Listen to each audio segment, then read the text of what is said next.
This is One-on-One.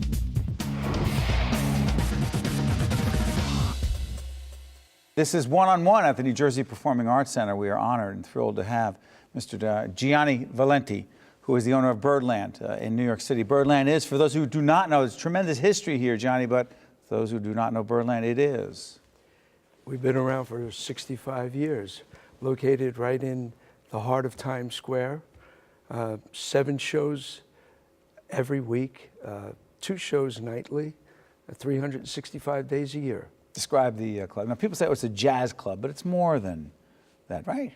Well, it is. What we tried to do is we incorporated great music, and we also serve a full dinner. So my job was to have a jazz club and then drop a restaurant in the middle of it. So it was quite a challenge, but I think we've done well with it. Now, Birdland has an extraordinary history, named after the great, if you will, Charlie Parker. Absolutely. And opens originally when? In 1949, December 15th. Closes 1965-ish? That's correct. But then, okay, so it's closed for about 20 years. It would probably not be opened if it were not for a meeting that wasn't planned, but happens. Describe it. It was in 1984. I had a restaurant on the Upper West Side, and I was there for brunch on a Saturday. Normally, I'm never there. A young lady walks into the front door, and a friend of mine at the bar turns to me and says, "That's Doris Parker." Doris Parker. Charlie's widow. I walk over to her, greet her, sit her at the table. We have a little conversation, and she frequents over a period of time, and we start talking about music. My father was a musician, played alto saxophone, so we had a little connection there. And she kept encouraging me to open up Birdland. She was saying, do it. She wanted to and open what were you up. thinking? Well, I was at the time in restaurants and not dealing with live music. My father had been a musician, like I said, and it was something that was intriguing, but I really didn't know the jazz business. And she kept saying to me, not to worry, I'm there to help you, and let's do it, let's do it. She wanted to, quote unquote, open Charlie's Bandstand again. So we found a place originally on 105th and Broadway, and I went through the renovations for a year, and in 1985 we opened up Birdland. Now describe it for folks. It's so interesting because as I read about Birdland and your involvement, it is, some people say it's a mom and pop shop. I'm thinking to myself, what does that mean? The word is you are so intimately involved. People think, oh, he's an entrepreneur, he delegates all the responsibility, he comes in once in a while. Not true, Gianni. Well, that's far from the truth. Describe the truth.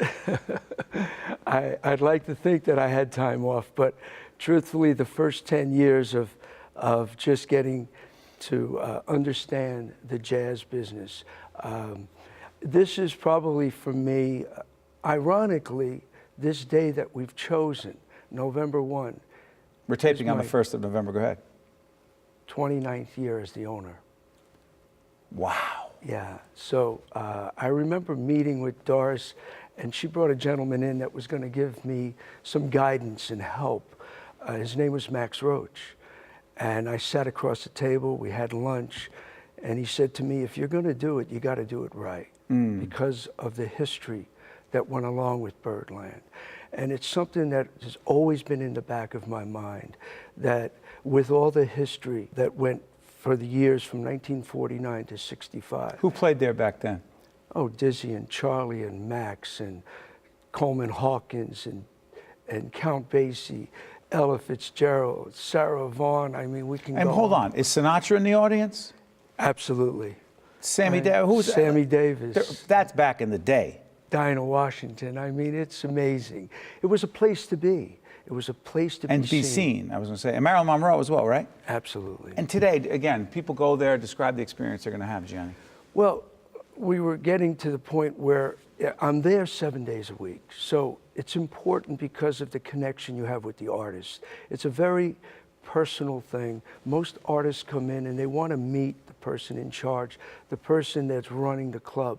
And I've always found that for me, to be there, not only to greet the artist, to hear the music, but become friends with them and to get that one-on-one situation developed was very important. So I found that it was very difficult to get away from the club. I had to be there on a full-time basis, which I found that I loved doing because it was part of what I loved, listening to the music and meeting the artist and the guests. How interesting that your dad played what instrument? He was an alto sax player. And you wind up being the guy who brought back Birdland, named after Charlie Parker, the alto greatest sax player. of all time. Really, It's a great story. Listen, you have a great American story in many ways, Gianni, and I want to encourage people to go to Birdland. You mind if I do that? Absolutely. Okay. Birdland is located at 315 West 44th, That's correct. corner of? Just west of 8th Avenue. Gianni, I want to thank you for joining us at the New Jersey Performing Arts Center. We appreciate it here, one-on-one. Thank you very much. Terrific. Thanks, Gianni. It's a pleasure. Stay with us. We'll be right back right after this. One-on-One with Steve Adubato at NJPAC has been a production of the Caucus Educational Corporation, celebrating 25 years of broadcast excellence, and by the New Jersey Performing Arts Center, in cooperation with NJTV and 134 WNET. Funding for this edition of One-on-One with Steve Adubato at NJPAC has been provided by the law firm of Gibbons PC, Hackensack University Health Network, New Jersey's credit unions, Cohn Resnick, Fedway Associates Inc., New Jersey Natural Gas, and by Berkeley College. Promotional support provided by the Star Ledger and NJ.com. Transportation provided by Airbrook Limousine, serving the metropolitan New York, New Jersey area.